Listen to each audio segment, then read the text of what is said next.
You must remember, of course, that the word play and the word game have many levels of meaning.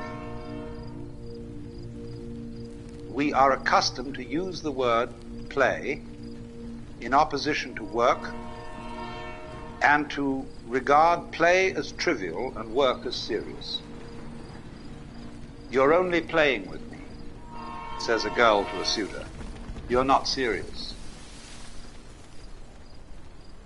We also use the word play in a non-trivial sense. We say, "I went to a play." Well, what did you go to? Oh, it was Hamlet, a tragedy. But it was still a play. I say too, when I do philosophy, like I'm doing with you, this is entertainment. But in the sense, perhaps, I hope, of you're listening to someone play a musical classic. I'm not being serious, but I am being sincere. So, play is deeply the sort of thing children like to do with deep absorption and fascination. Now, what do people like to do when they don't have to do anything? Well, as far as I can make out, as you look all over the world, they like to get together and do something rhythmic. They may dance, they may sing, they may even play games. All sorts of ways in which we love to do this. And we can get so absorbed in rhythm that there are certain kinds of rhythmic activity which we consider extremely important. Now you see, our very existence is a rhythm of waking and sleeping, eating and moving, and that's all we're doing. And just consider what we do every day. What's it all about? Does it really mean anything? Does it go anywhere? It's just because we want to keep on doing this kind of a hoop-de-da. So you can get a certain vision of life where everything is seen to be a complex pattern of rhythm. Dances, the human dance, flower dance, the bee dance, the giraffe dance. And that's what this all is, it's jazz. You see? This is a big jazz, this world. And what it's trying to do is to see how jazzed up it can get. How far out this play of rhythm can go. So then that is why you see this fundamental view that the world is play.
So in all this, you see, when you get a game going of this kind,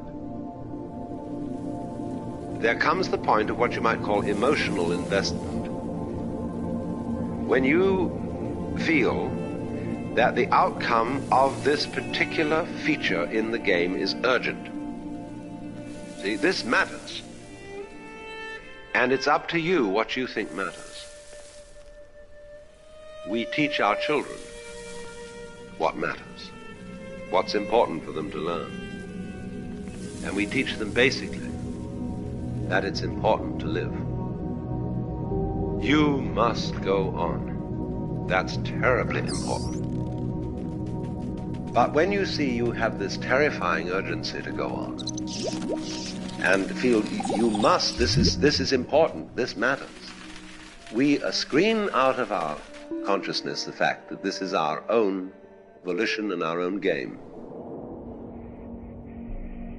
because we are captivated by the illusion of the necessity and the importance of going on, to keep other people going on, to keep children going on, to keep this thing up. And the difficulty is that as we become disturbed and anxious about this, it's more difficult to keep the game going. In proportion as we are frightfully concerned to survive, we start fighting other people. We start clobbering our neighbors who are stealing our crops, and whatever it is, all the old fights start. And it is these fights which, more than anything else, at the moment, you see, are endangering the entire human project. But all based fundamentally on the illusion that it's utterly important that we survive. The illusion that I am going on, that I constitute a real continuity from this moment to the next moment, to the next moment, to the next moment.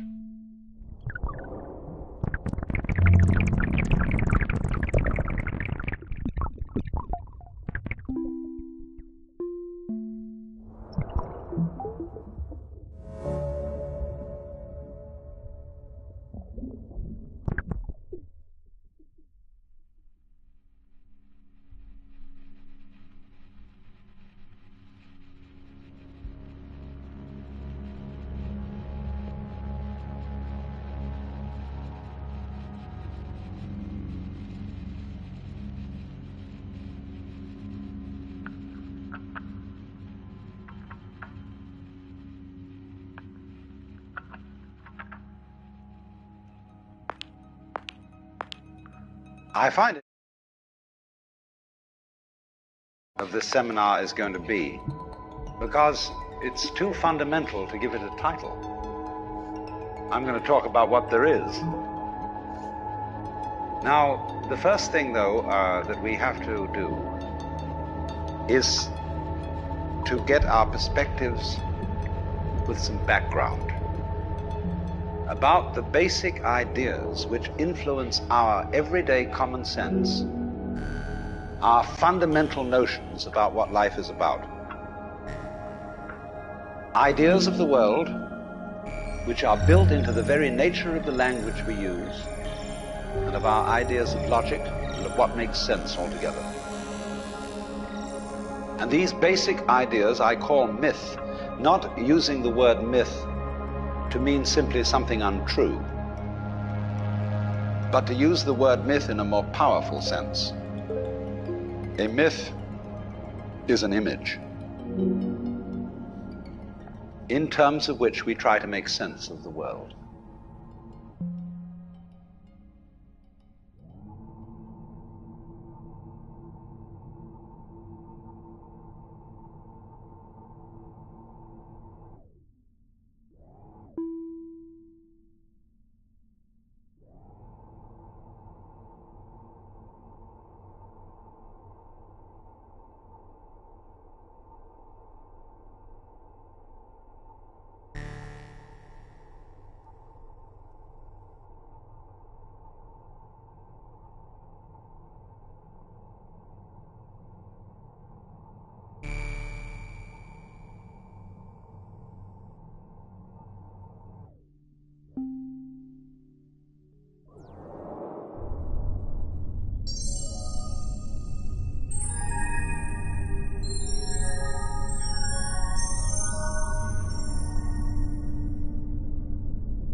What are you afraid of losing when you die? Why?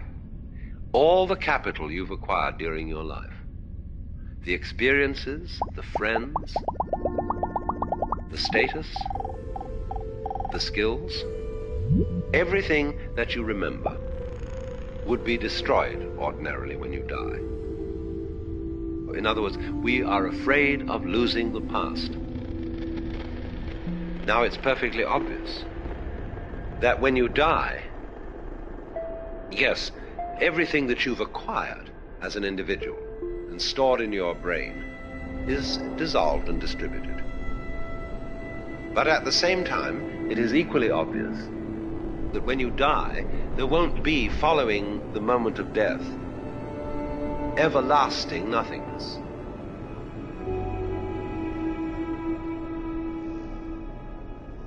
When you die, you're always reborn, just as you were before.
when you came into this world, there gradually arose into being the sensation of I.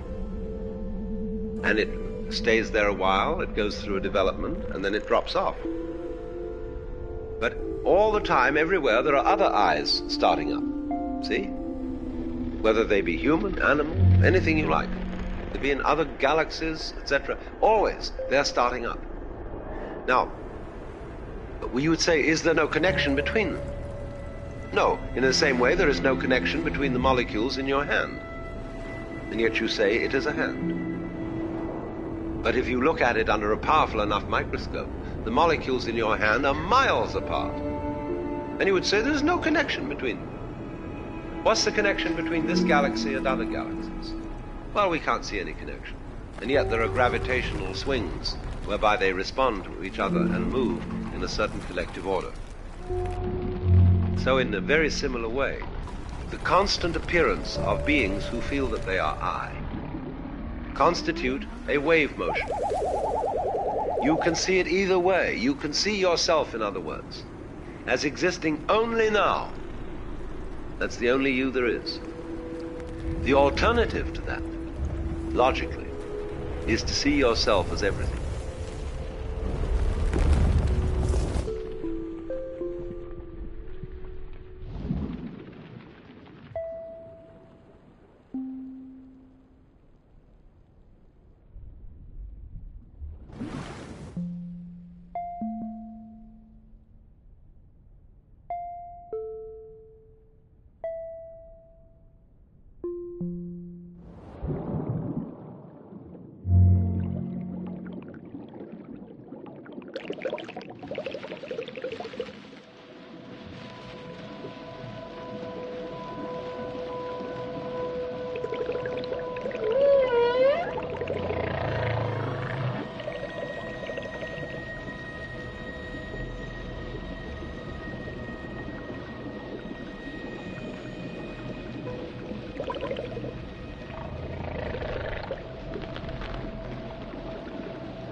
So everybody is involved in playing the game of life in a way that goes beyond play and becomes deadly serious.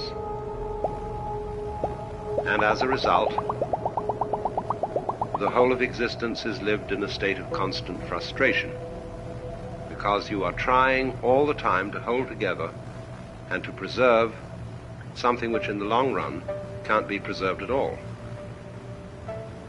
And therefore, in response to this cry of pain, which everybody puts up as a result of being in this situation, of trying to hold on to things, the wisdom of the various ways of liberation, be they Hindu, Buddhist, or whatever, is saying to everybody, look now, cool it. wake up. This is the kind of thing that's going on, and you are not a captive in a trap. You're not just some mere little measly being that somehow or other was brought into an insane universe. But you are what the thing is. You are not the victim.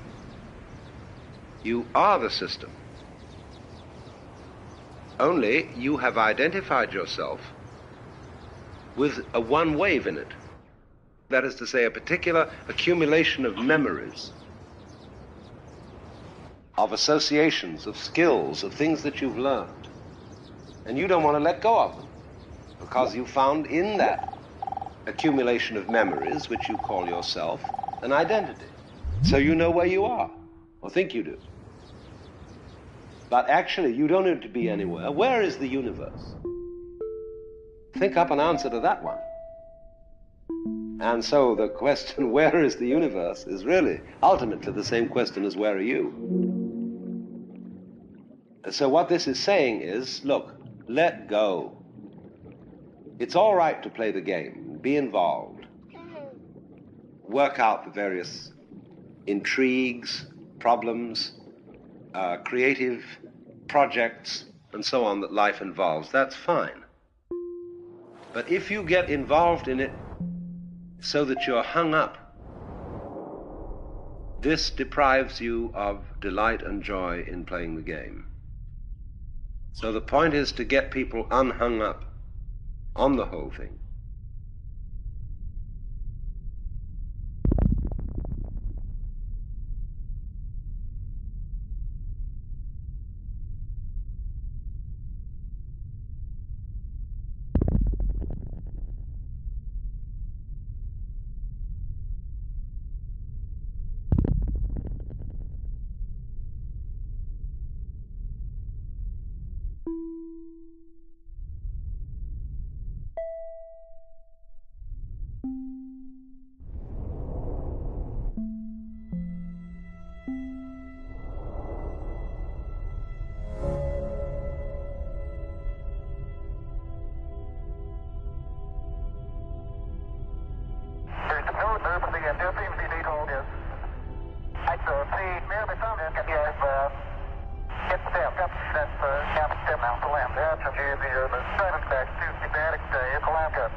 No point of view is the right one. Infinitely many points of view are possible.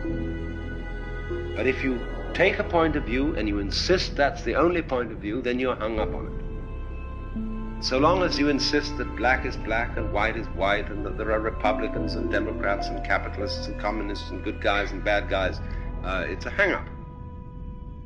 So also between what is you and what is other than you. I would begin, you see, with the assumption that every person, every sentient being whatsoever, is I. I is simply the universe aware of itself at a particular place and time. That's what the word I means. And so the feeling that we call I is how everything feels on the inside. But it is always in a particular place at a particular time.